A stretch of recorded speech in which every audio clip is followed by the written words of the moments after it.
Good morning, everyone. So we have our speaker with us today, Sharanya Srinivas. So I'll hand it over to Rishita to start our event. Before that, could you please do a quick mic check from your side, Sharanya? Sure. Hi, hello everyone. Can you hear me? Yeah, Yes, yes, it's okay. thank you. Okay, I think we can start the event. Yes, yes. Welcome everyone. I'm Rishita from CSE Association in IT Andhra Pradesh. CSE Association is here with an insightful talk series about women breaking in barriers in the tech industry. We welcome you all to the Women in Computing talk series. We have a really special guest with us today to kickstart this series. We are streaming through YouTube Live. If you got any questions, you can just post them in the live chat window and we'll be taking them at the end of the session. And we also ensure that you'll be benefited from great insights by the end of the session. Our today's speaker is Sharanya Srinivas. Let me give you all a brief intro about her. Sharanya Srinivas have completed her bachelor's in electrical and electronics engineering from Andhra University. She have completed her MS and PhD at Arizona State University. She has also worked as a student researcher at MIT Laboratory and also mentored few graduate students in their research work. She is currently working as a sensor algorithms engineer at Google. She published nearly 20 conference papers and also owns a few patents. Some of her interests include fundamental theory and experimental validation through data analysis. She has also worked under various projects including remote sensing, autonomous driving, etc. That's a really truly inspiring profile, ma'am. We are pleased to have you here with us today. We would also like to listen your journey in your own words. I would like to hand over this session to you. Thank you, Rishita, for that introduction. Hello everyone, good morning, and thank you for inviting me. It's an honor to be the inaugural speaker at Women in Computing series that you guys have going on. As Rishita mentioned, I worked quite a few roles. Did my master's and PhD here and did a postdoctoral at MIT. I look back at my undergraduate studies very dearly, and 10 years ago, I was in the same place as you all are.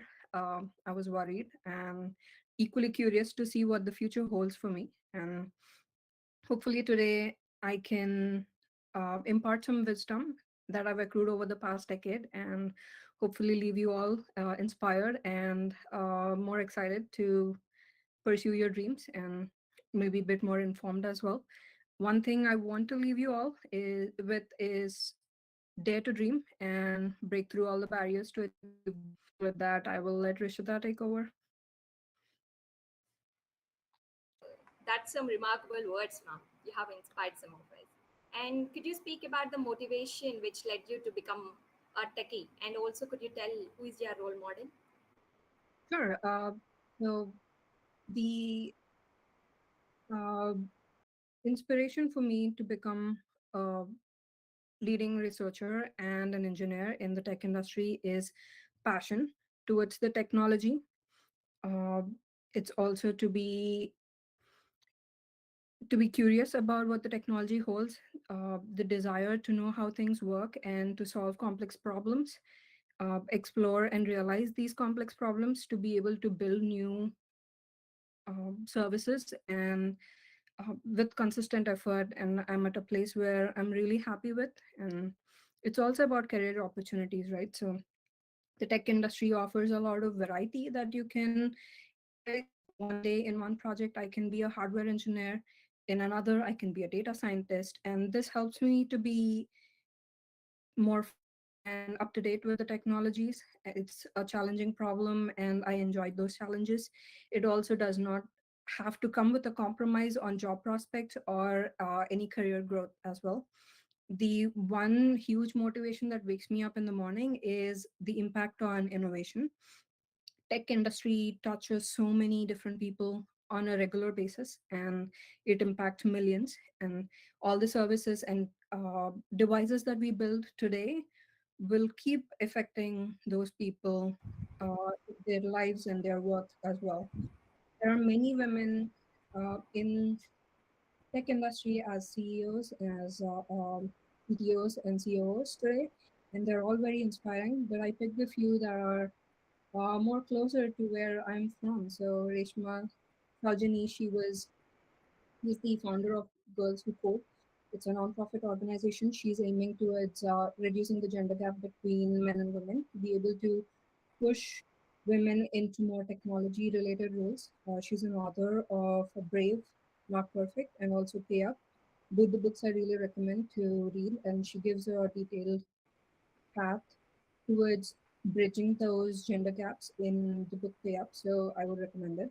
Another one is Padma Shri Warrior. She was also the CEO for several different companies, 5 years for Cisco, 7 years for like Motorola, and she's an inspiring being.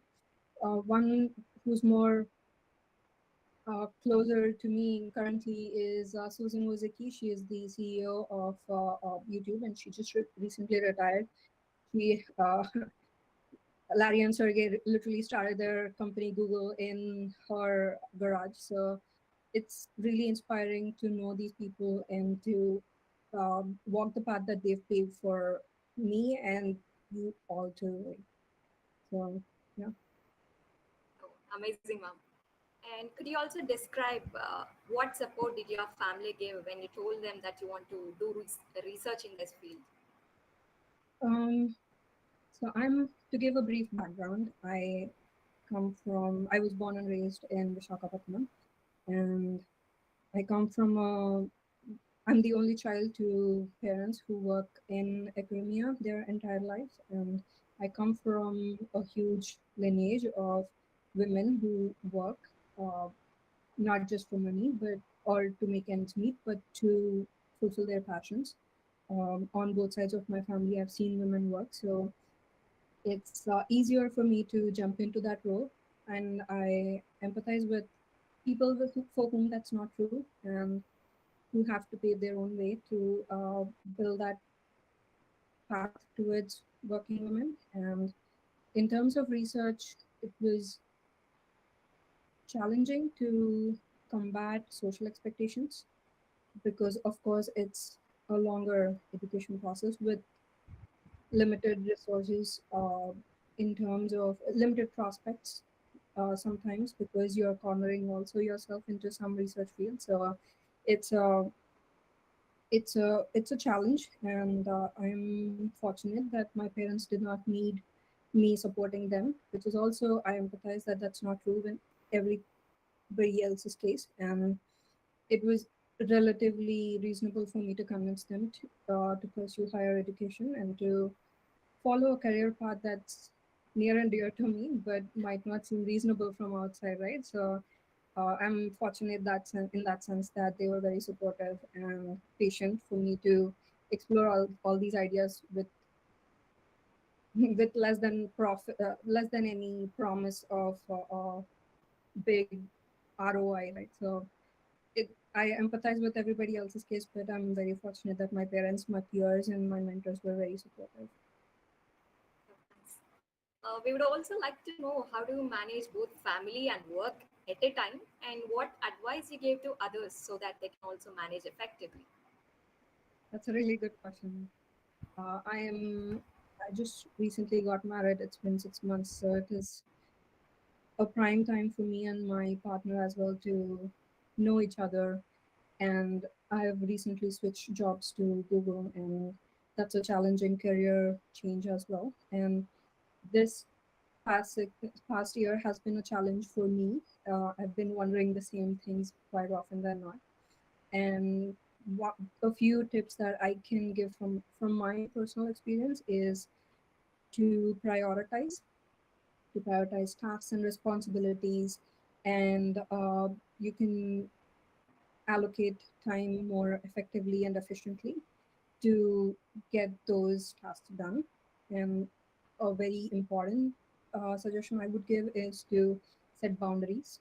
Um, I would come home at whatever time and I would put everything away and spend quality time with my family as well. And that's really important. And I'm also fortunate to see that from my parents, and I think that's a really good strategy to take on. It's also important as women to be able to balance these roles. They are two very significant roles, and currently we are still exploring how the balance looks. So I would suggest to plan ahead and communicate both with anticipate all the tasks that are coming up, and that will help you anticipate conflicts and expectations on both ends, and try to communicate that to your family but also at your workplace. And also, don't limit your growth or sacrifice your happiness uh, by forcefully abiding by social norms. Don't get sucked into a place where you think that this is what, as a woman, you are expected to do at home or at work. And so please break through all those mental barriers and mental shackles, and sharpen your focus to pursue your happiness and the happiness of your family. It's not a one solution fits all. So it's important to find the best ways that work for you and your family to uh, find that happiness and find that balance in your own life. That's really great advice, ma'am. And talking about tech industry, this is a traditionally male-dominated industry. And as a woman, have you faced any challenges or obstacles in your career? If yes, how did you overcome them? Of course, challenges for women in tech industry is not new today, and we still face discrimination in hiring. We don't get paid equally. There is challenges towards promotions and opportunities. You are often entering a place where you're probably the only woman uh, in the group, and that might not be very welcoming, or it might even feel hostile sometimes. So you're having to navigate these roles. Um, I want to refer to my notes here to talk about some trends of women in technology. So in STEM courses today, like the statistic is from 2020, the number of women that are enrolled in the courses is only 36%. And that, if you can imagine, has only risen by 2% from 2010. In the past decade, we've only grown by 2%. Women in computer science is still in the low 20s as percentage, and women in tech jobs is only about 27%. And in leadership positions like CTOs, all the C-level positions, CTOs, CEOs, or COOs, it only makes up 18% of the category, and there are only 5% of CEOs that are women. We are paid 3% less than men, and 63% of the time women get paid less than men. And this is exciting time to be in technology. The trend is going up for sure, but it's like 2 to 3% increase over the past decade. So we have a lot to do in the coming years, and you, as the future of women in technology, you guys have a big role to play. So I empathize with you that it's a challenging role, but please know that there were a lot of women who paved the way, and please keep at it. Um, the way that I see that we can overcome this is to build a support system, find mentors to navigate who've navigated the space and who can guide you through it. They can sharpen the skills and uh, expertise that you would need to reach your goals in the shortest path possible, because that's the goal. It's not to work too hard to get there, it's to work smart and to walk the path that people have laid and find your niche and get to your targets with least amount of effort. Also, be each other's cheerleaders. Today, you all look at each other and you feel like you're competitors in a field. It's good to have healthy competition, but also look at each other as buddies in the same company in the future. Look at each other as partners in the startup that you're going to take on 10 years from today. So be each other's cheerleaders, cheer each other on.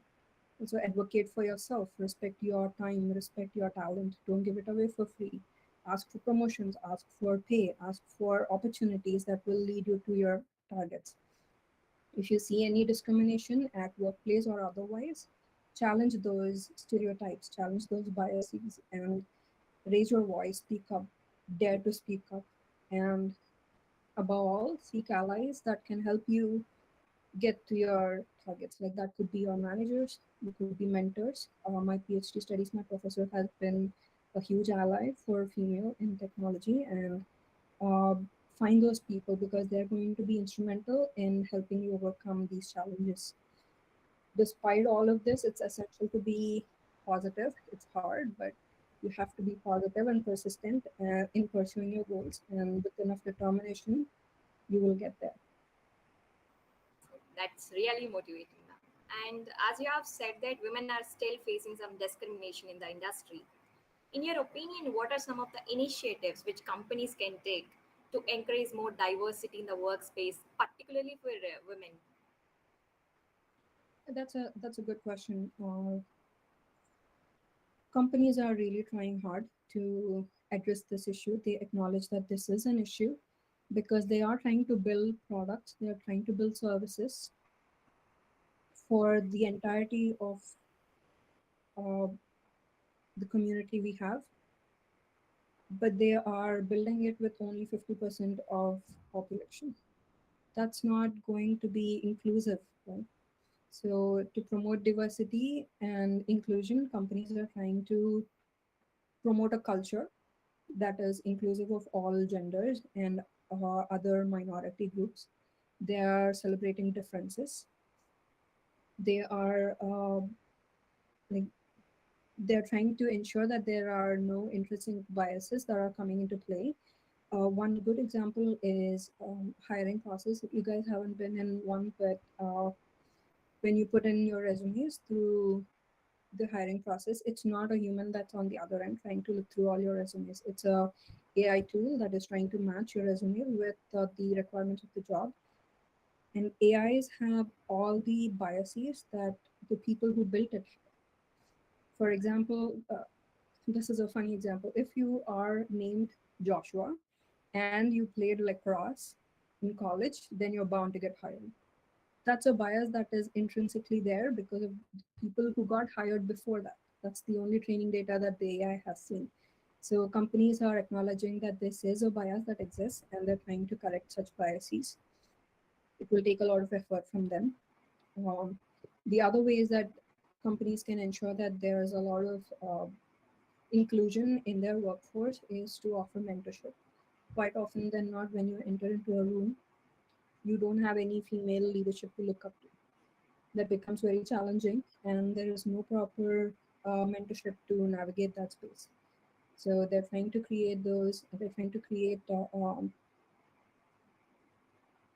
groups that across all the teams, women can come together and talk about their perspectives, their challenges, and help each other out to move them forward. These are called resource groups, and companies are trying to establish that. And we definitely should have more. We should talk more, raise more voice.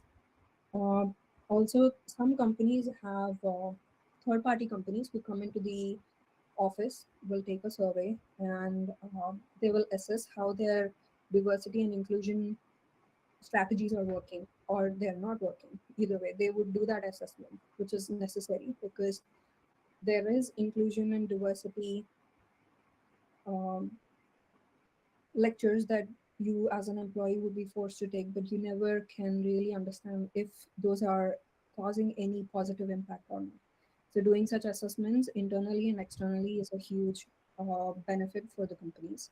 Companies should also look into what pay disparities exist in the companies. On average, hopefully, if it's doing the job that it needs to, then women and men or women versus any other minority group should be paid equally for the job that they're doing. And companies need to look internally to make sure that is true. And for special needs cases where women also play the role of a mother, and companies should be able to offer flexible work arrangements, maybe hybrid or remote work or telecommuting and flexible hours to be able to ensure that their health and safety and their role as a mother is not being sacrificed for their role as an employee in the company. So companies are hopefully committed to this cause, and I urge you all to look at the current female employees in the company while you take on a job opportunity, because you don't want to get into a workforce where you have to pioneer and pave path for all of these root causes, and that would hinder your growth in your career. Fantastic. And during your entire journey, what are the major changes or trends which you saw in the tech industry?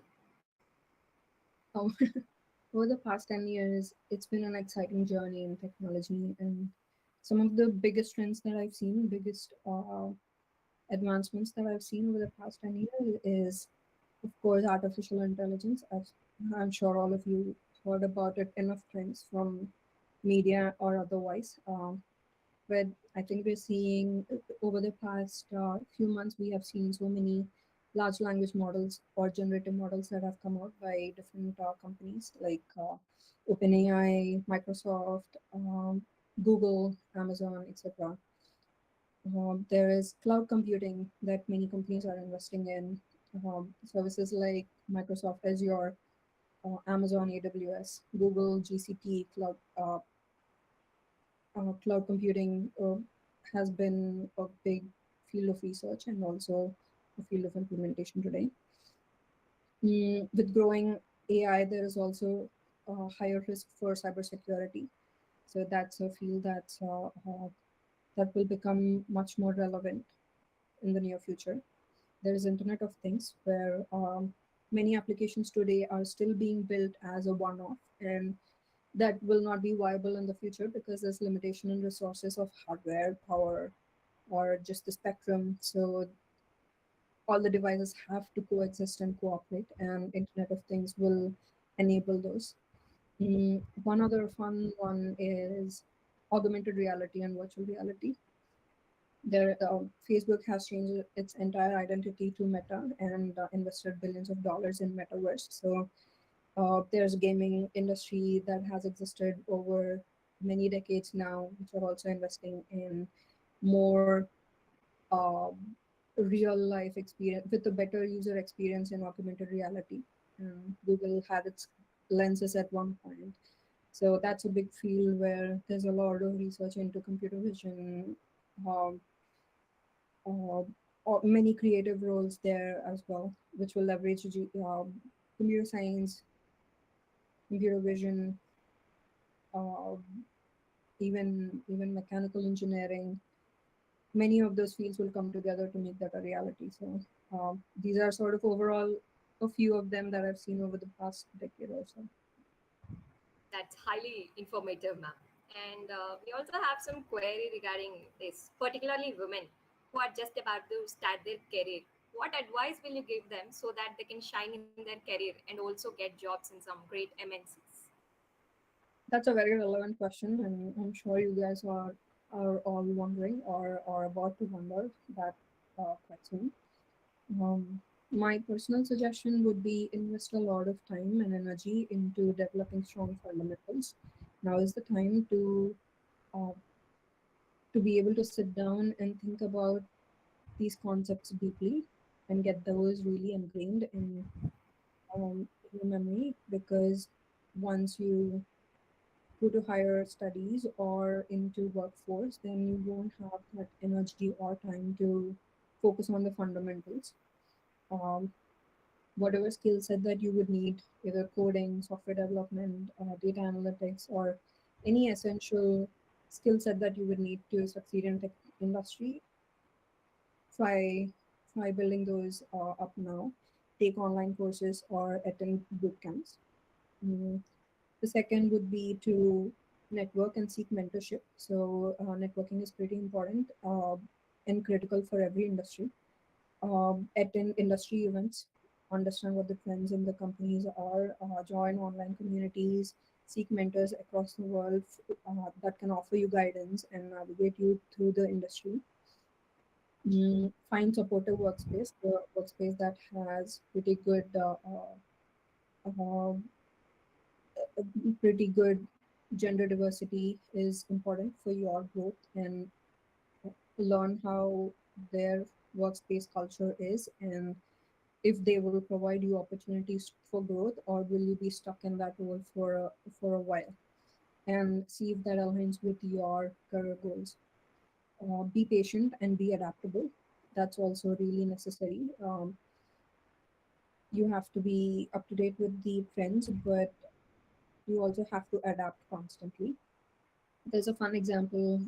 There's a dinosaur statue in Google's main uh, near the Google's main building. It's a reminder for all the employees, but also for the CEO that dinosaurs at one point did not adapt and they went extinct. So you either adapt or you go extinct. So in tech industry, that's more true than ever. Above all, you don't have to run around following these trends. Pursue your passion, and at one point, that passion will become a career. It will drive. Um, you can be a pioneer of that branch of the industry. So you don't have to run around trying to chase these trends. And above all, please believe in yourself and your abilities, respect your time and respect your space. And you are unique.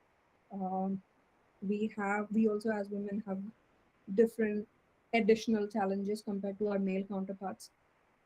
Um, Either that be to battle social expectations or to battle intrinsic biases, or you don't have any support structure in the company or in the research field that you're trying to look for.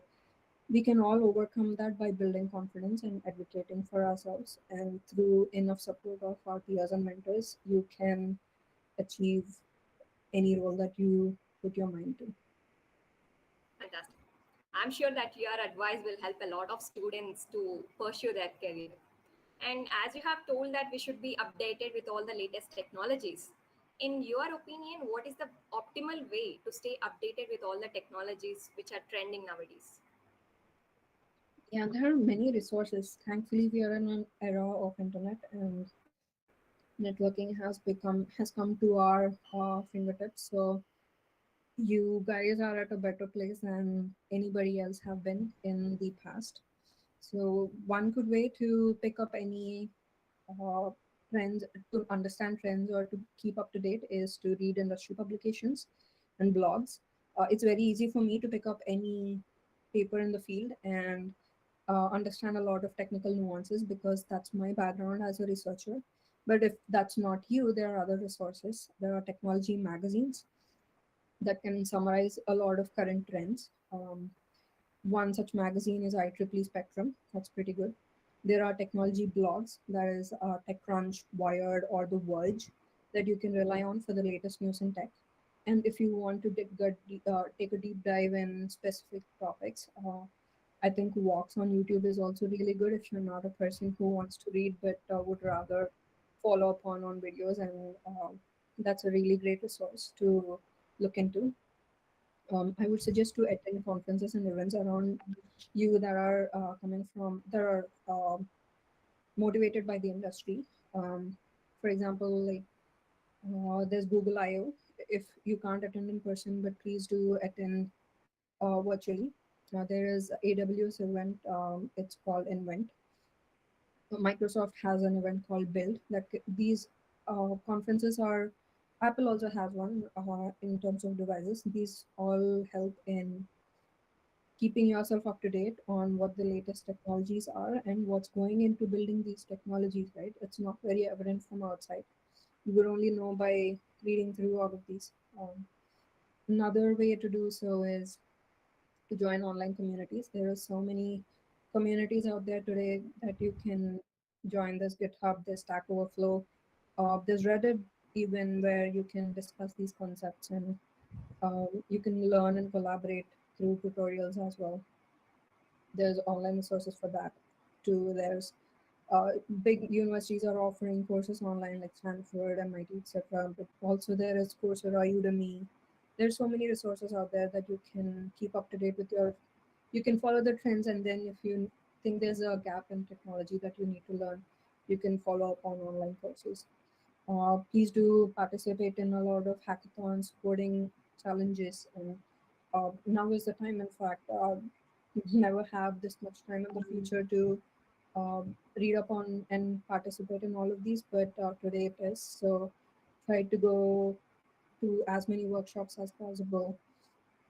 fun equally in hackathons as possible. And if you're bored, if after all this you still have abilities and resources, you can work on side projects. And that's a way that I keep, even today, I try to have a few side projects that I'm doing. I'm pitching away some time towards those during the weekends or during the evenings. And it adds up to something. If not anything, it's at least keeping you sharp and fresh for the regular work that you will have to do. And please do ask for help and seek mentorship from pioneers in the field, and uh, it all adds up. And yeah, keep updated and with enough perseverance, and there's enough documentation out there, and you are in a good era to be in. You have resources at your fingertips, so use those. That's highly enlightening. You have told us some resources which we don't know till now. And just now you gave some advice for the people who are just about to enter into the career.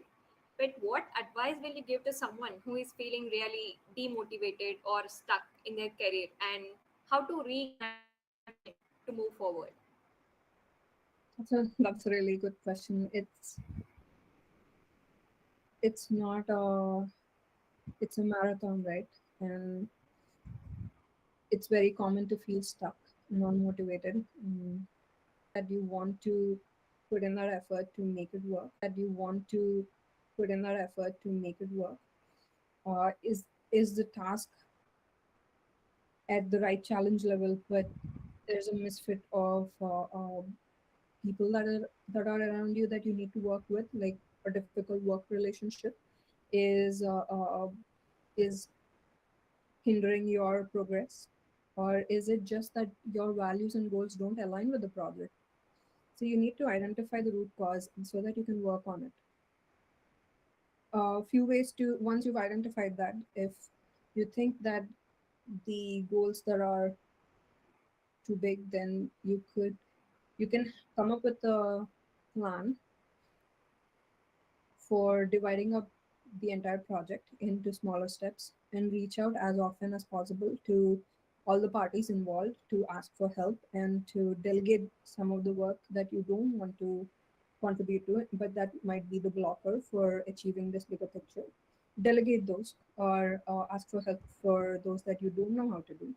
Or if it's not challenging enough, then set new goals, set bigger goals, and seek out new experiences. If the ones that you currently are you're getting jaded by the current experiences, then please reach out to new experiences. Find a mentor in the field. Maybe the current mentor is not aware or unable to help you in the current position. Find a new mentor.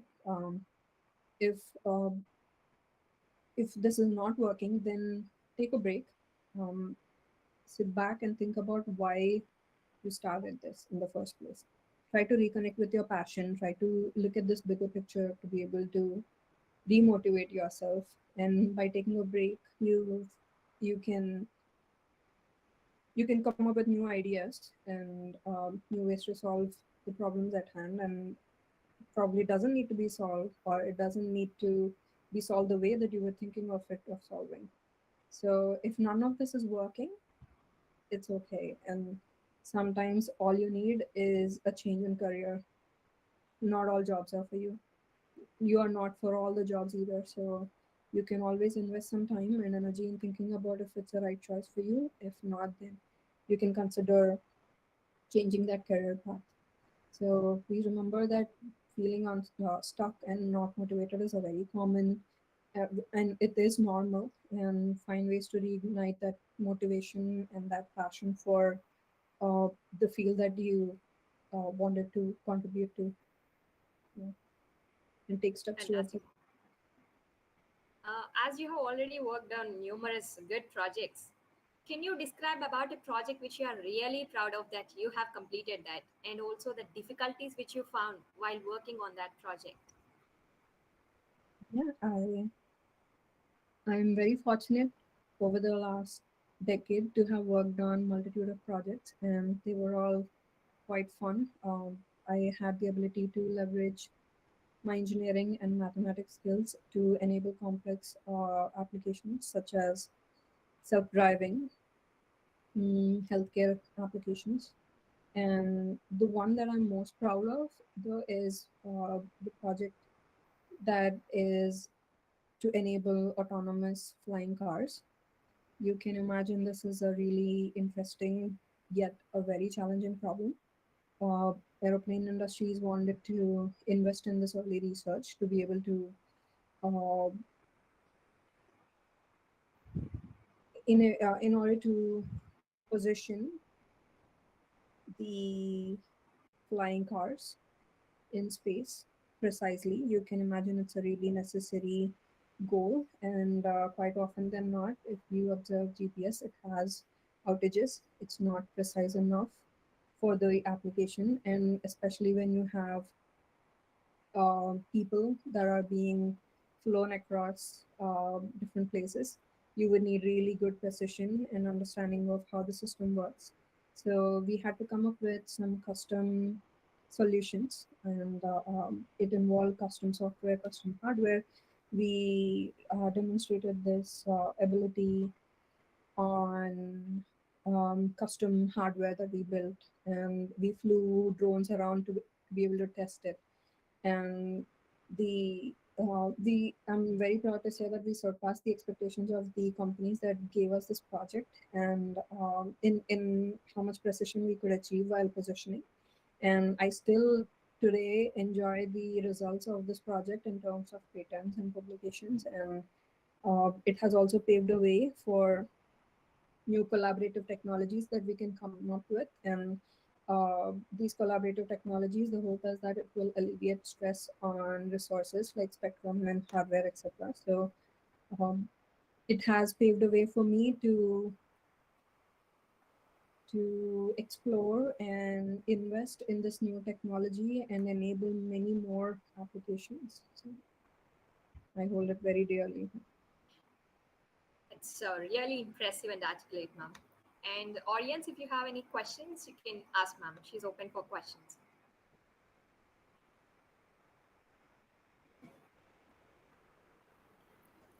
You can drop it in the chat window. We can pick it up from there, or if you wish to ask yourself, just raise your hand and you can unmute yourself. Okay, before anyone pops up any questions, so I have got a question from one of the audience. As Rishta mentioned in introduction, Sharanya has completed her MS and PhD from Arizona State University, and we are now joined by BTech and MTech students as well. So there are students who wish to pursue MS and PhD in US specifically. So for those, especially women who want to pursue this field of education, any advice from your side? And another add-up question is, you said that uh, women in especially higher education is relatively low when compared to men. So any particular initiatives that are taken by universities to include women and encourage them? Any particular scholarships that are specific to women? So anything on these lines? That's a very valid question for all the students out there. And the suggestion that I would give for anybody who's trying to think about pursuing higher education in the US is to build up really good credibility through projects in the field that you're trying to get into. Either that's computer science, there is computer vision, or let's say wireless communications. Either way, think about what projects would make sense to show that you're the right candidate for the university. Pursue those, build up some credibility in terms of some industry collaborations, or by taking up internships. During my undergraduate studies, I did two internships. One was with a nearby telecommunications company, and the other was in IIT Madras to gain more opportunity for about 3 months to explore the topics. So seek out opportunities like that. Um, do do take on challenges that show your leadership skills as well, like participate in or lead uh, clubs. Or if I look back now, I've had the opportunity and I worked on building robotics clubs where I taught a lot of students in and around the university, but also within the university. Uh, that education and taking that leadership to show that you care about this topic bigger than yourself is also important. So I would say build up those credibilities by building up projects and showing leadership in the field. During your undergraduate studies, if there is any potential for you to write papers, and even if they are summary level papers, to be able to show that you've done some work and it's written down somewhere, to be able to prove that you've done that work is necessary to uh, to show your credibility. So build that up during your education here. Um, have a really good relationship with your professors that can give you really good recommendation letters across the field, and maintain those relationships because those are the ones that will have a lot of value in the future. So that's something that I would like to highlight. In terms of scholarships, I am not aware, or it's important to check with the universities that you are interested in if there are any women particular scholarships. But there are definitely teaching and research assistantships that are of really high value in the US. Um, Teaching assistantships, you would be helping a professor in teaching the course. So either taking on lab work or by taking on mentoring students during off times of the professor, or taking on office hours for the professor. It will help you interact with a lot of students, and that is a really good position to have. That way, you're, if I remember right, and let's again check with the universities that you're interested in, it will pay your tuition. Your entirety of your tuition would be paid for, and on top of which, you will also be paid for your work in terms of monthly income. And that's same with the research assistantships. I was fortunate enough that within the first week of coming to the US, I come to the US and started my master's here. I was fortunate to have a position like that within the first couple of weeks, and that paid for. So financially, it was not a burden on my parents or me. Uh, I was uh, I was supported for my living expenses as well through that position that I took on, and I took on a research assistant role, and that helped me even pay way for my PhD because I was already doing the research that I needed to do, and I was getting paid for it as well. So there are scholarships out there. Keep at it, and they're really helpful. And it doesn't have to be a burden. It can be relatively easy. Mm. Thank you for that. I'm sure that has helped many people clear their doubts. So we got a question in the chat window. It is from Pallavi. Did you find a collaborative environment during your masters? Uh, that's that's an awesome question. As I previously mentioned, women in STEM courses are still a minority. Um, I was probably a handful of female PhD researchers in the department, and uh, it is challenging to navigate that space. It is hard to find your voice. It is hard to advocate for equal opportunity. Uh,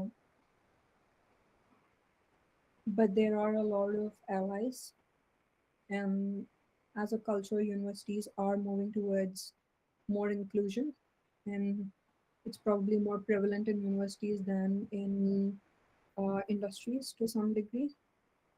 Depends on the industry, but a male dominated uh, industry is the norm, so it will be a bit challenging. I wouldn't lie to you, but it's not, it should not debilitate your ability to grow. With enough effort, there are enough allies. If you reach out to enough peers and mentors, there will be people that are cheering you on, and we all are. So keep that in mind and reach out whenever you need help. So Thank you for that. Hope that answers your question, Pallavi. So, another question from Krishna Karthik: how to get into research on AI in Google? good question. That's a very particular question. How to get into research on AI is something that I can answer. Is that field relevant enough when you seek out for workforce at Google? Is a question that you will have to ask yourself. And if you do want to pursue a career in Google, or are there other startups that you would be more interested in that might be more fulfilling, or that's a personal preference. As I've mentioned during the talk, keeping up to date with the technologies. Right now, large language models are something that are being explored on quite with quite rigor, and a lot of budget is being allocated to applications as of such. Uh, the future I see is there will be a lot of image, video generation, uh, and subsequently cybersecurity will be a huge necessary factor for the field. There are generative models that are being applied for several different image ones, but there will be in the coming future for more generic generative AI that will be more prevalent in the field. So there's a lot of scope, and with enough skills, you can pick a field. There will be a multitude of startups that are doing several different flavors of this. They are today, and they will keep at it. And finding the right fit at the time that you're looking for those opportunities is a personal preference. So I wish you all the best for it. Thank you for that. So, we got another question from Yashashwini. So, she's asking whether you have worked on projects that are already developed, been developed, and you've improved. On custom hardware, and uh, we could prove that it works as a prototype. But I've also worked on technologies. I do work on technologies today to improve them, improve the services, and that can affect millions of people. So I've been fortunate to be on both sides of that coin, and both are fun. Thank you. I'm sure there are. Any more questions from the audience? You can just type it in. You can speak directly.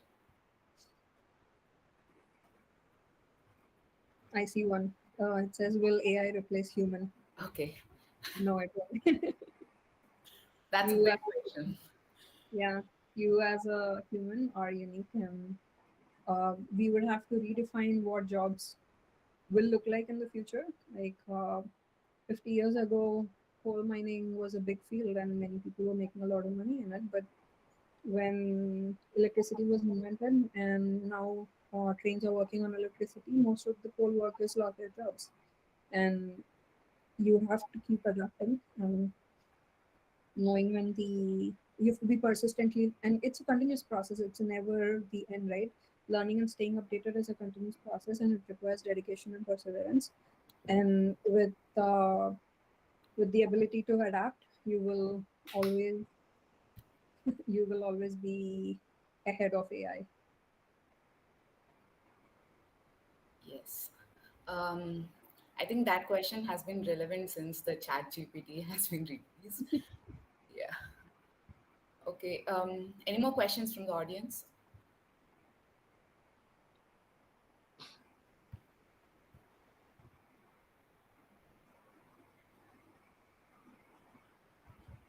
How to get into MIT for research?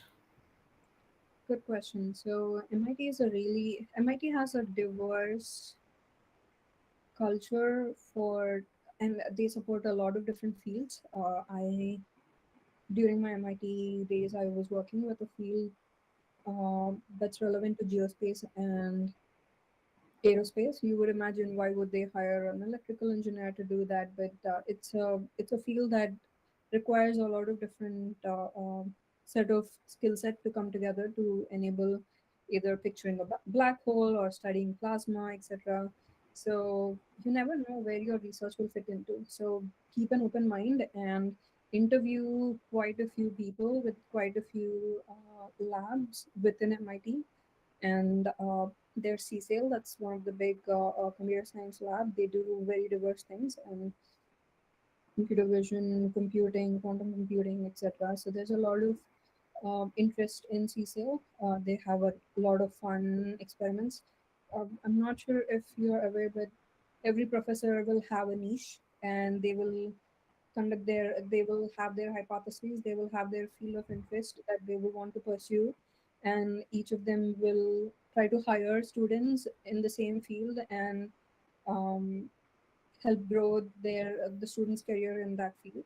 So you never know what sort of roles you will fit into, and keep an eye out for all the professors in the field and study the research and see if anything you find interesting. You can reach out, and again, it's a preference and it's a timing thing where by the time you are all graduated, MIT might have hired 20 more professors who have very different set of skills, and you might want to work with one of them. So keep looking for it and keep pestering them, I guess. Yes. There is Okay. another.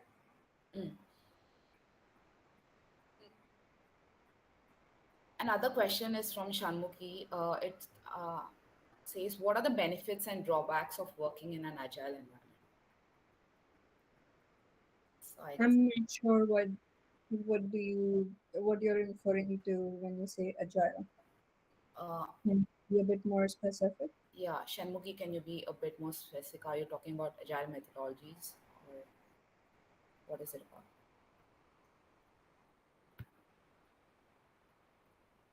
Rishta, you have any questions to ask?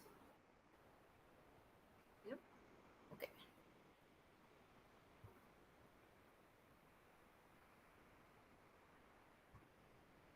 Okay. Any more questions? By the time Shanmukhi clears out that.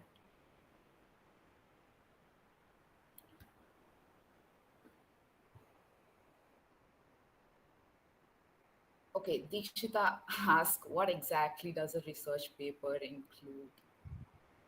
Good question. So papers are the purpose of a paper is different in different scenarios. Like think about your audience.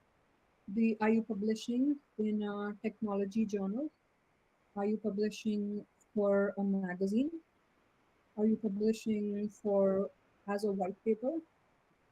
So there's differences in audiences who are going to read your paper. If you're writing for a technology conference or a journal, then you will want to portray all the technological advancements you have developed. That includes a rigorous math. There's a rigorous set of testings that you want to do. You want to be as accurate as possible. Let's say that's not the scenario. Let's say you want to write for a magazine.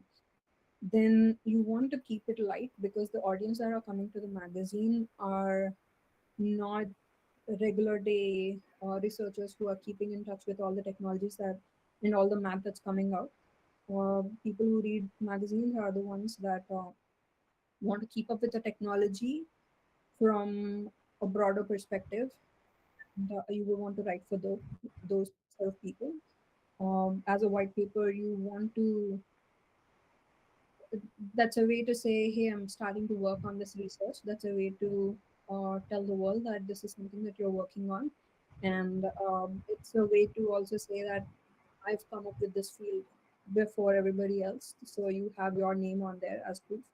Um, Even in technology related papers, there are uh, papers that just survey the current technologies and give you in-depth understanding of each of these different research works that other groups have done.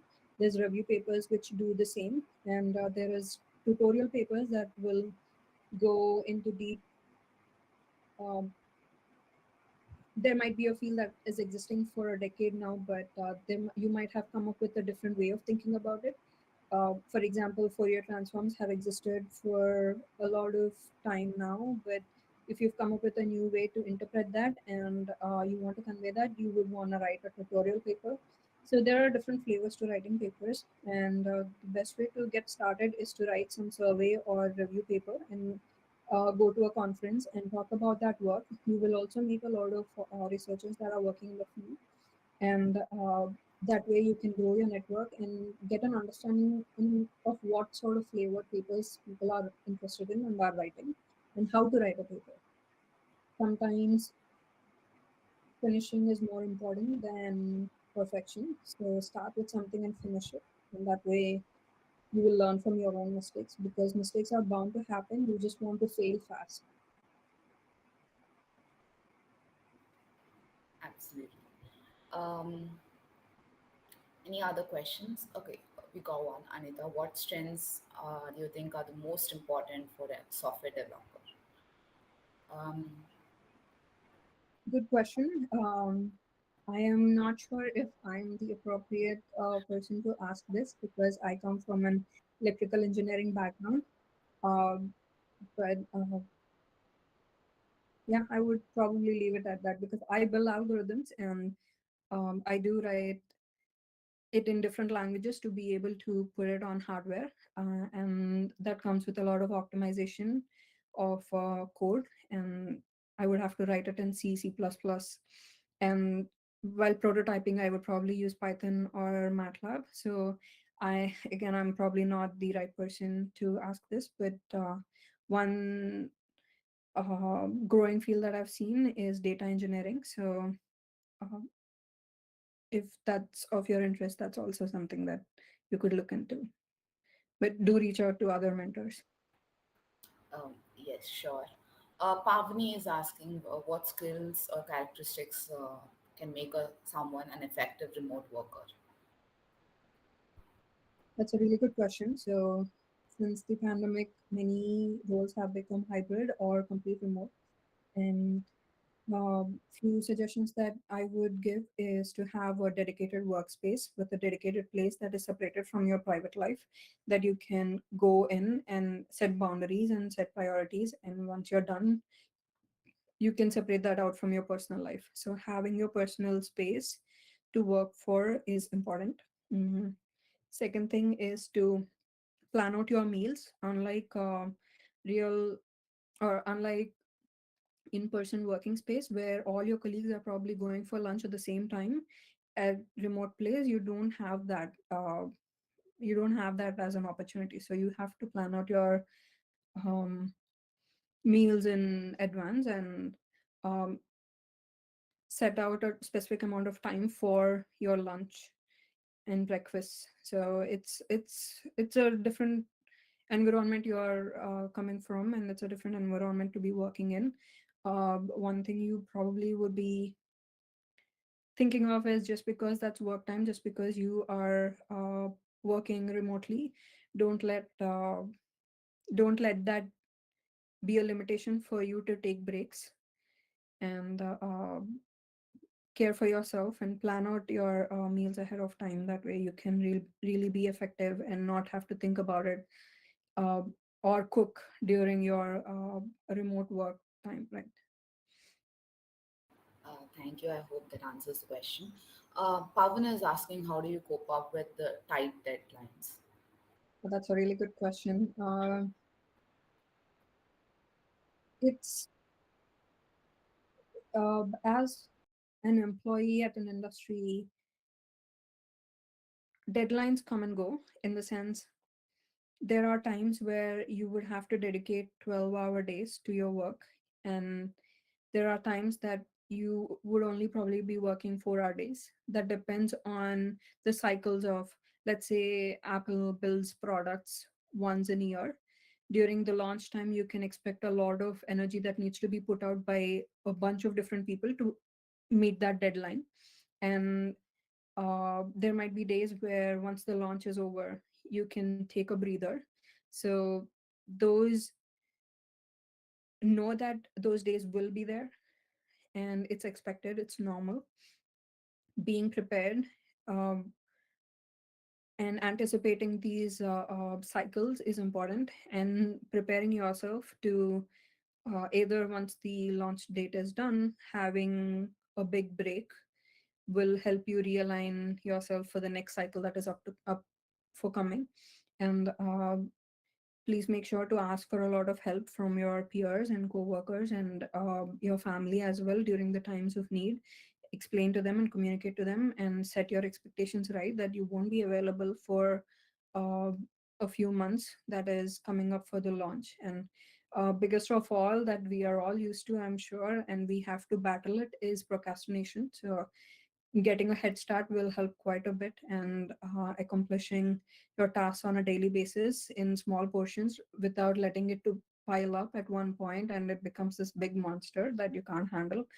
The stress of that um, is unnecessary, and we would all need to battle those challenges. Thank you for that answer. Any more questions from the audience side, or else we'll be, I think we are running over an hour.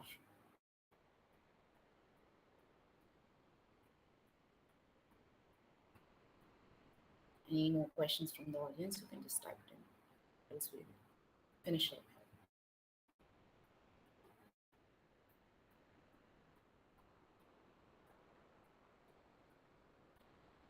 Okay, then I'll take it. I'll take that as audience not having any questions. So that would be okay.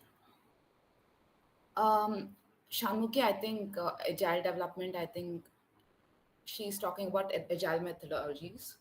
Um, would you like to answer that, or should we leave it at that? Because I don't think I'm the right yeah, the right point of contact for that. Please do find mentor Shanmuki, and I hope you find your answer there. yeah, sure. Okay then.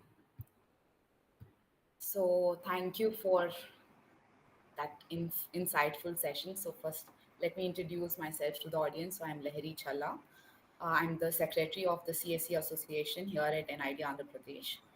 And firstly, let me thank Sharanya Srinivas for accepting our invite in such a short notice of period, and taking out time and spending 1 hour time with us, explaining through different things that we are not sure and we are confused as a young undergraduate students. And talking about women in tech, we hear a lot of people talking about discrimination that they face in the companies, and that uh, thinking about that and reading those articles itself, they stress us out, whether we'll be able to achieve our goals in the industry, and to be able to hear from someone who has been through all that, and that is kind of reassuring to us that yes, we can do this in this world of discrimination. So that is a great piece of takeaway, I think, from this session.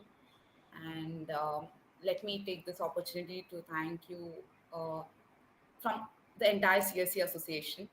Uh, and also, I'd like to thank the entire CSC Association members to be able to make this event a great success. A huge shout out to tech team as well for broadcasting this live on YouTube. So the CSC Association is present on almost all social media platforms. You can find it, us on Instagram, YouTube, Twitter, and LinkedIn. You can follow us there. We have a lot of events planned out for the next 2 months, and we'll be continuing this Women in Computing talk series with a lot of other inspiring women, just as Sharanya. And thank you for that. Any few words, any ending words from your side? I'll be looking out for the series, and I'm sure there's a lot more great talks lined up. And uh, I hope you all really good careers and good luck with it. And please know that we're all cheering you on, and I want you to accomplish all the goals that you have in mind and many more as well. So hope you'll do great things, and I can't wait to use all the products that you'll build and all the research that read all the research papers that you will be writing, and I'm keeping an eye out and hope you have a lot of success in your career. Thank you so much for that. Thank you, audience, for joining us here. And I hope we have made something. I hope you have made something out of this. Um, I think that would be the end of this event. Thank you so much. Please look out to our pages. We'll be updating you on various events. We have a few really good articles being written by the students as well. So you can look out for them as well. So thank you. Thank you for joining us here. Thank you, Thank you, Lahari. ma'am. Thank you, Rishita. Thank you. Thank Thank you. you. Good luck. Yeah.